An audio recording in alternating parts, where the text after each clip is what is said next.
Welcome to First Parish in Milton. My name is Tracy Robinson. I am not a member of the Parish Committee. We're so glad that you are here, whether you're a newcomer or a long-timer. I actually don't see any real newcomers here, but you're welcome. If you do want to look at the welcome packet, you're welcome to do that, and you're welcome to also fill out a card. It's your ticket to weekly email news and the promise of your very own name tag. We don't have a formal social hour in the summer, but today's greeter, me, is wearing this colorful name tag, and I'll be standing by the doors after worship if you have any questions.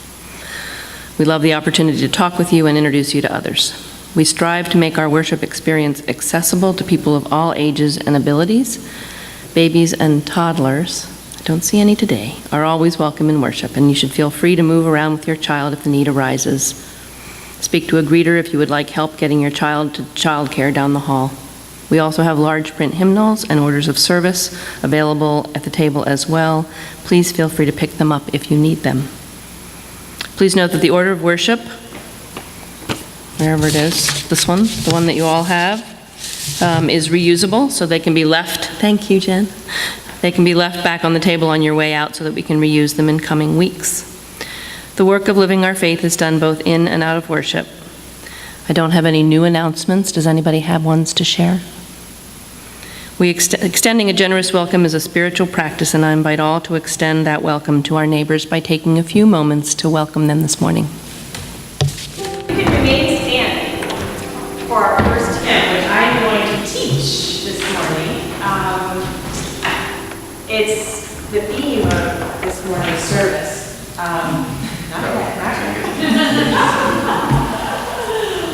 And this is called Think of Me. It's a song from South Africa. We may have done it before in church. So I'm just going to say the words and you can say them back. Think of me, forget me not. Think of me, forget me not. Remember me wherever you go. Remember me wherever you So go. let's put that together. Think of me, forget me not. Remember me wherever you go. I am yours and you are mine. I am yours and you are mine. Remember me wherever you go.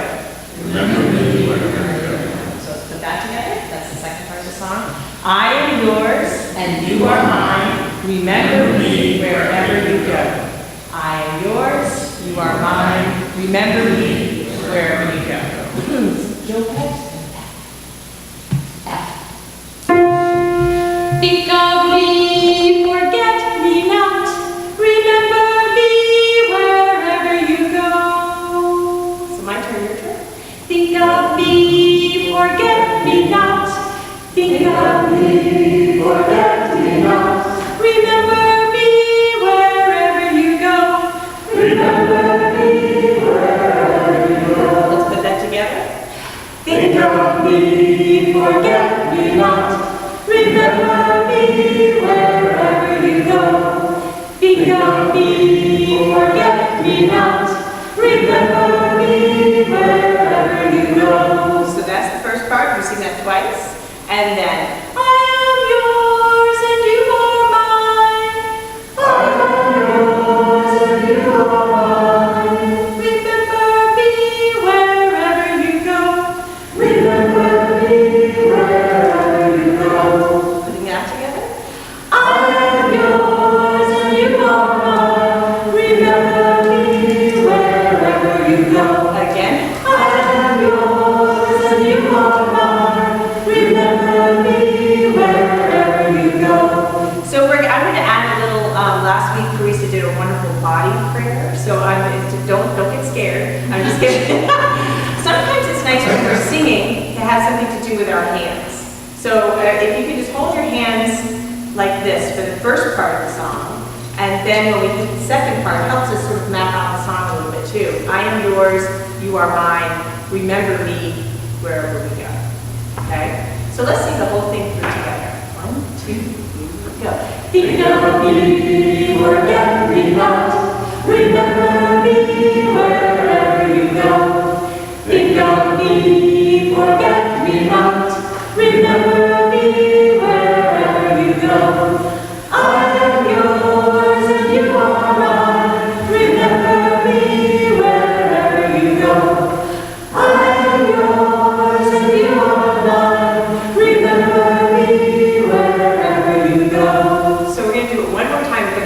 the two sides to face into each other.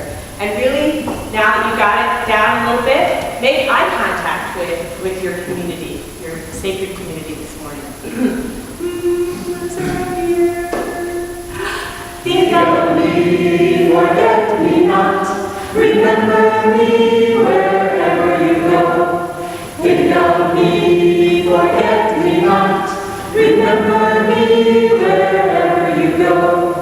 I am yours and you are mine. Remember me wherever you go. I am yours and you are mine. Remember me wherever you go.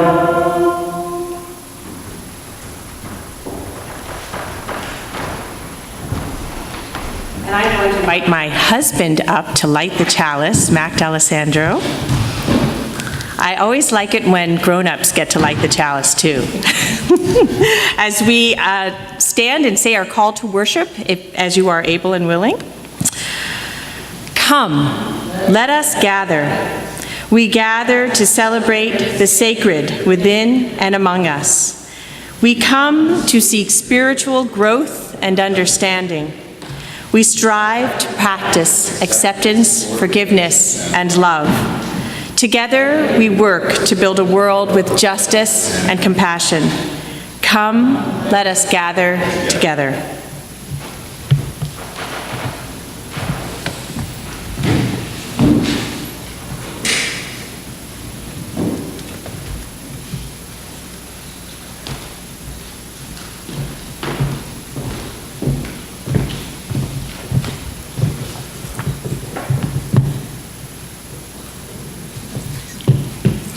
What if who you essentially are right now is all that you are ever going to be?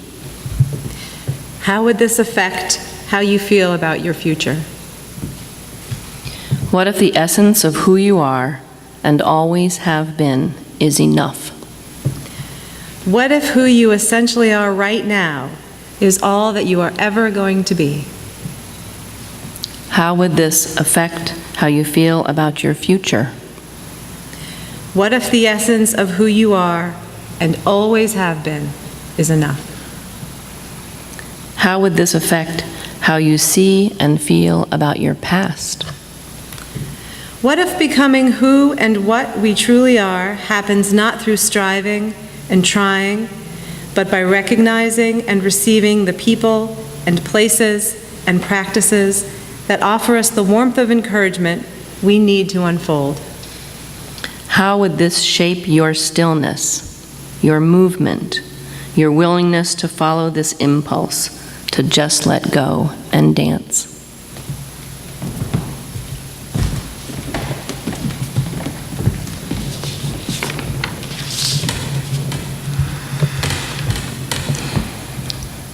Think of me, forget me not. Remember me wherever you go.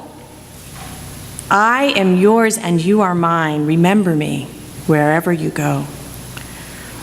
When I first learned this song a few years back, I remember thinking, finally, an upbeat song about closure. No one likes endings. We so much prefer to celebrate beginnings when it's easy to be excited. Nothing has gone wrong. There are no disappointments, no failed expectations, no hurts. There has yet to be loss. The last class of the semester, the last dollar of the fiscal year, the last toast to a great career, the last paycheck from a day job, the last song of the show, the end. The end. It's done. No more. Time to move on. As I sat through closing concert after end-of-year party over the past couple of weeks, I thought of other times of significant transition in my life, when there has been maybe a sense of good closure, healthy closure.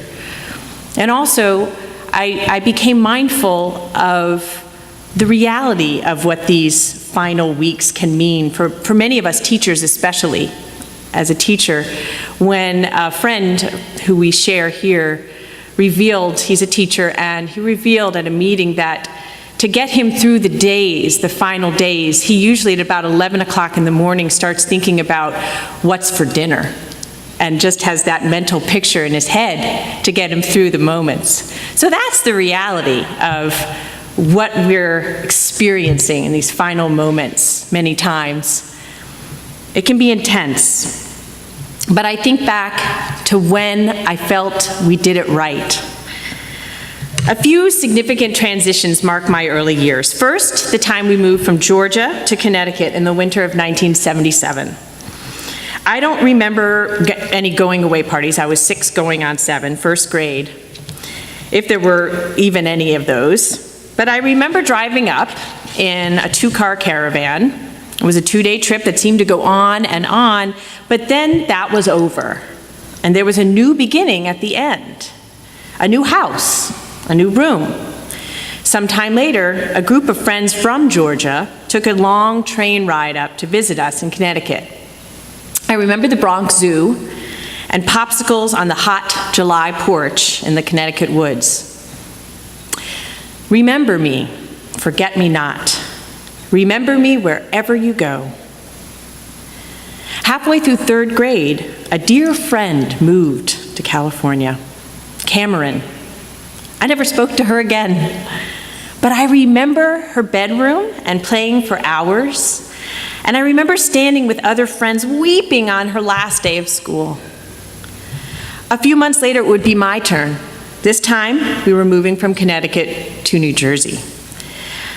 I remember standing at the end of my neighbor's driveway crying before I was shipped off to stay with my grandparents while the actual move took place. I believe that was the last time I was ever granted that grace of not being part of the move.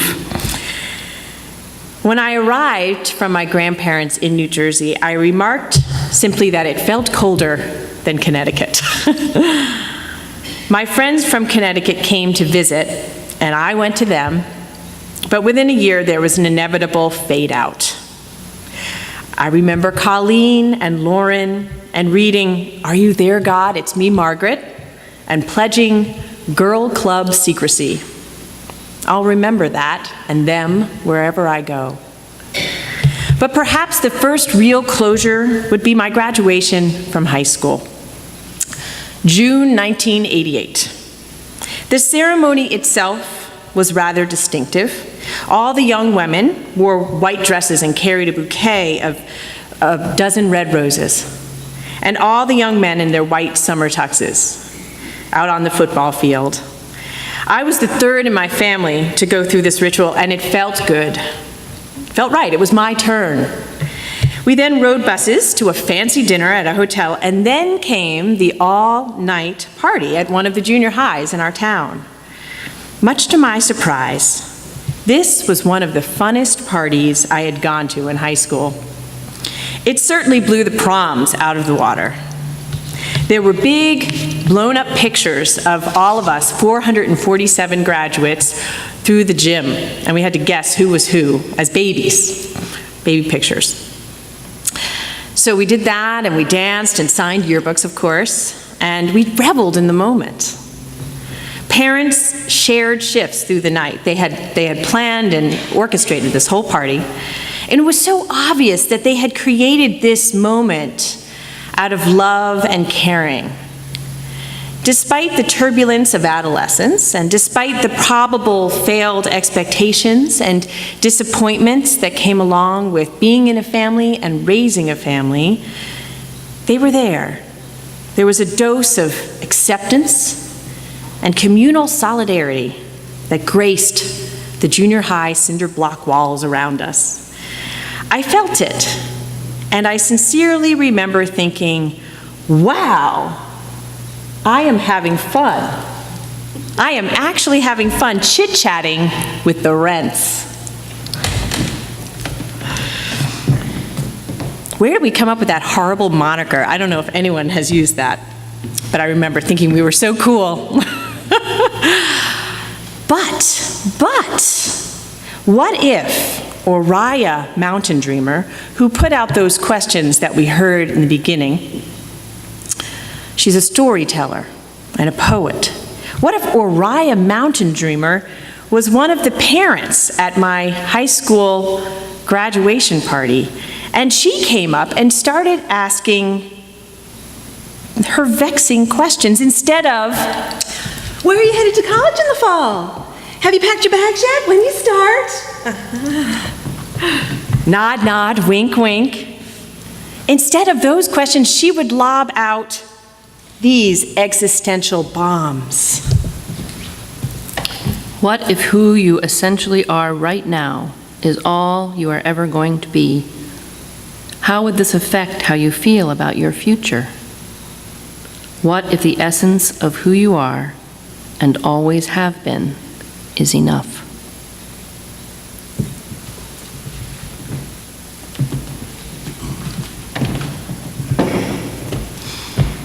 No doubt, we newly minted high school graduates would have been annoyed with this line of questioning. It would have disturbed our sense of poetic closure. All that we had been striving for, all that we looked to as our purpose, as our intent, could be undermined with this inane query. How inane, how insane to suggest that the next opening in our lives was not so important. That the present moment is no more about closing than it is about opening. No more about ending than about beginning. We are always beginning and always ending in the continual cycles and flow of energy. I am yours. You are mine. You are mine.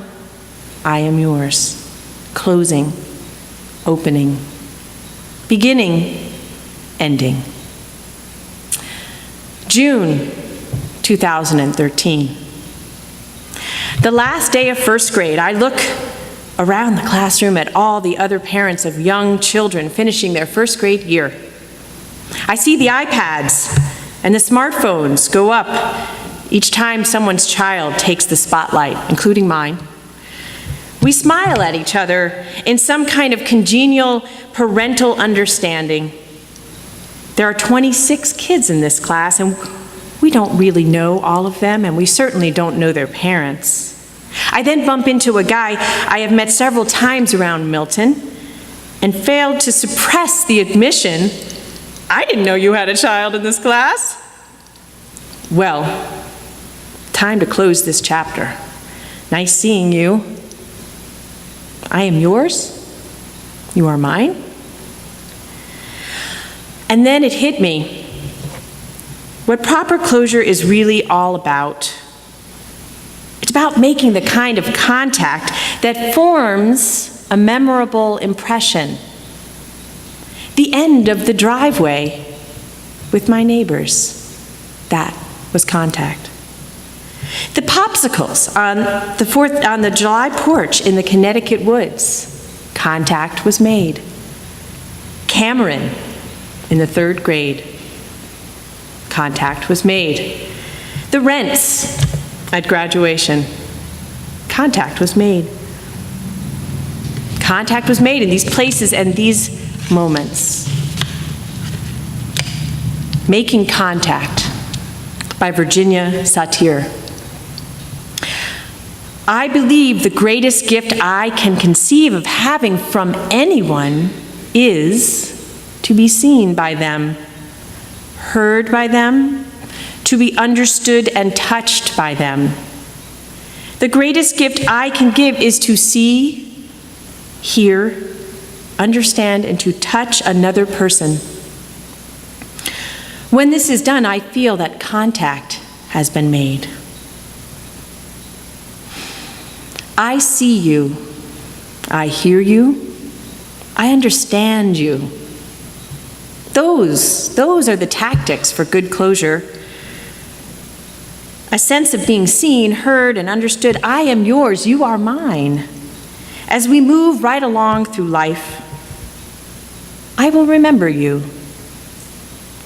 Think of me and forget me not. Remember me wherever you go. I am yours and you are mine. May it be so.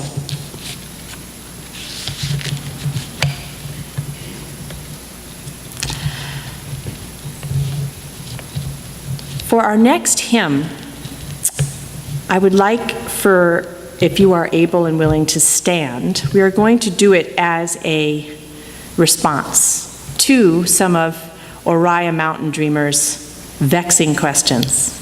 And the response is this: I will be gentle with myself, I will love myself. I am a child of the universe, being born each moment. So my turn, your turn? I will be gentle with myself, I will love myself. I will be gentle with myself. I will love myself. I am a child of the universe.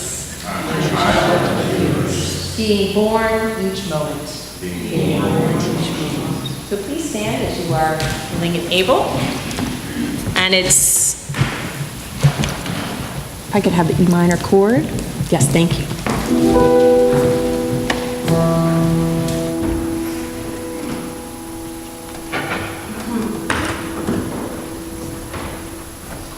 I will be gentle with myself, I will love myself. I am a child of the universe, being born each moment. I will be gentle with myself, I will love myself.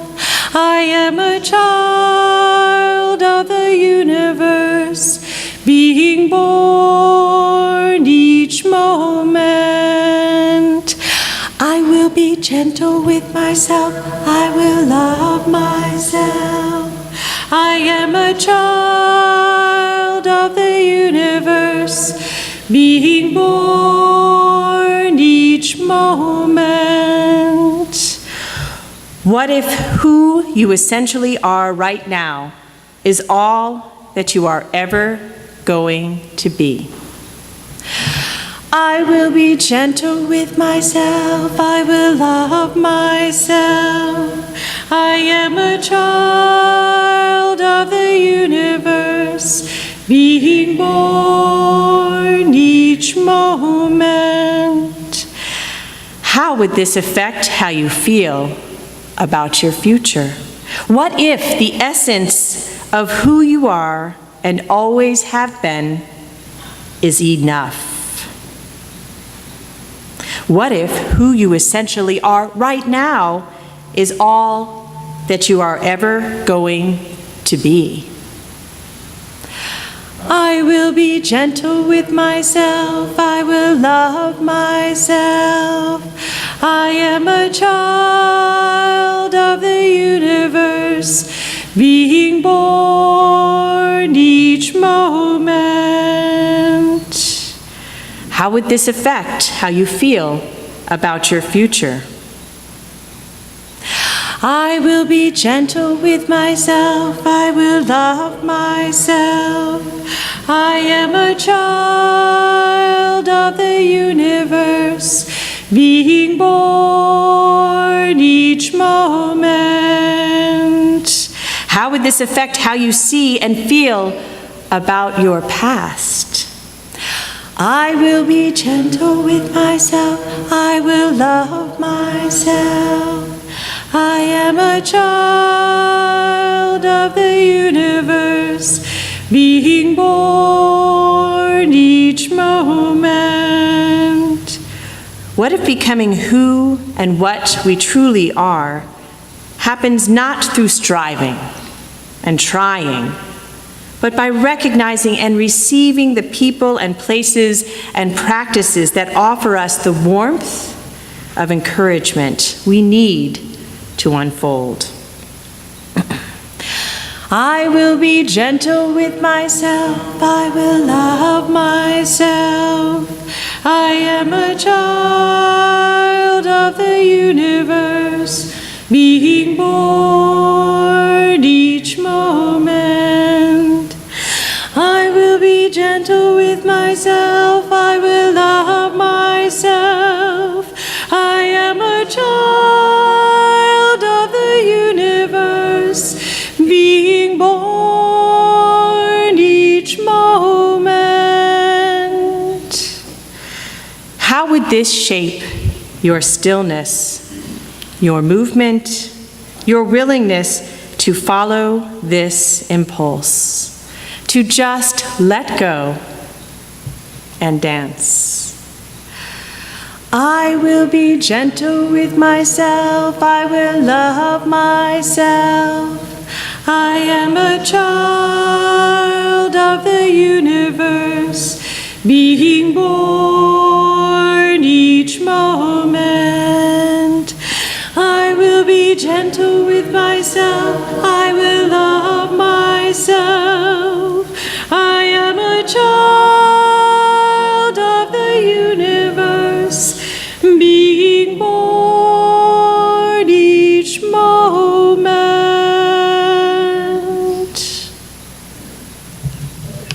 Thank you.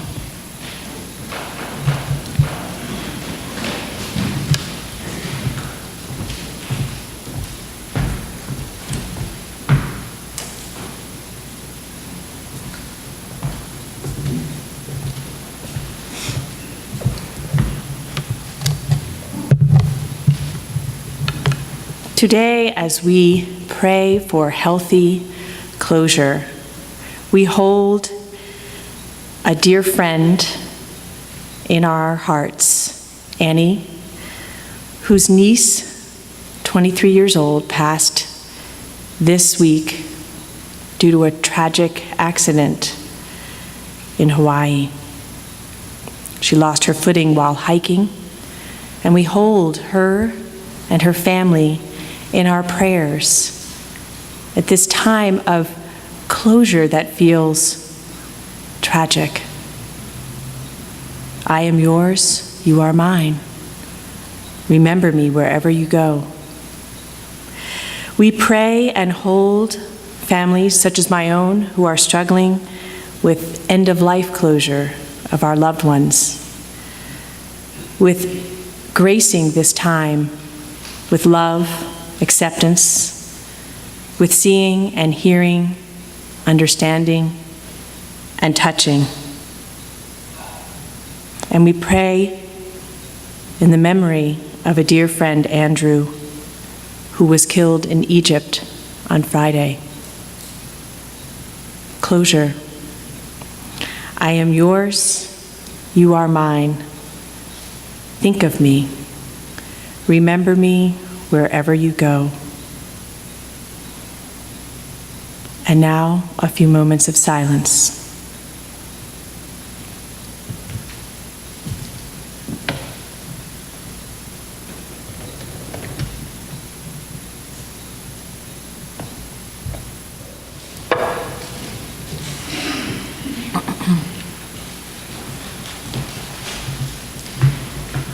And yet another way to put your energy out into the flow of beginnings and endings is to give generously and be a part of all that will continue to happen when we are gone.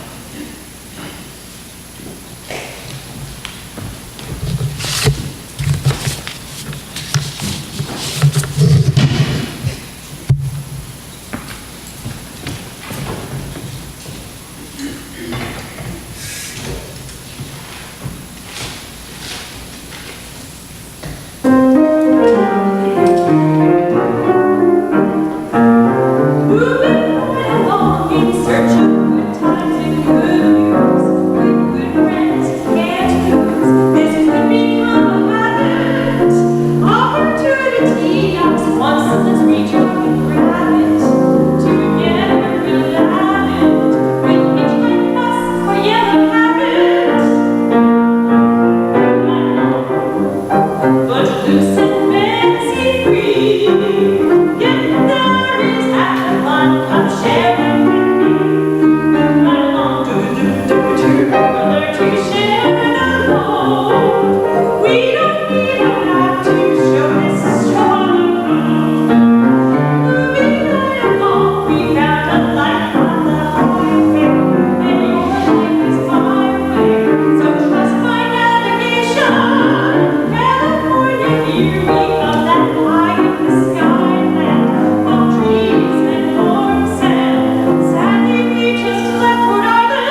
and may we say our unison dedication together.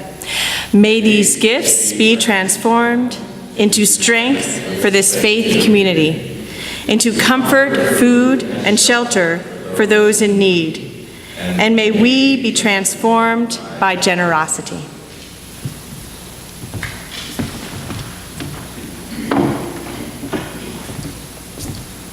You may be seated.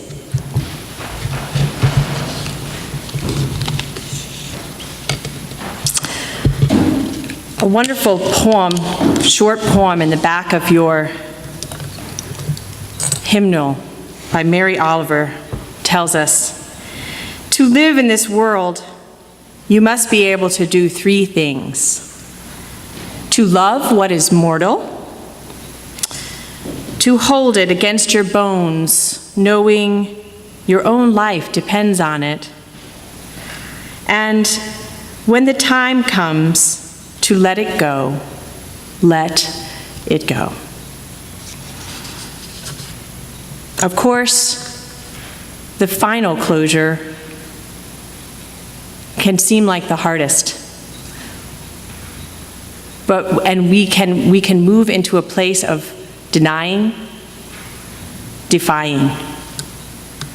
Instead, let us move forward with the confidence, with the belief that I am yours and you are mine, that this all continues with an energy of love, with an energy of being seen, of being heard, of being touched, of being understood. Where there is closing, there is beginning. Where there is an ending, there is love. Our final hymn today will be our first hymn. We feel the circle. And I'll ask everyone to stand up, and that will be our postlude as well. As I think there's something about standing and singing and ending together. I am yours, you are mine.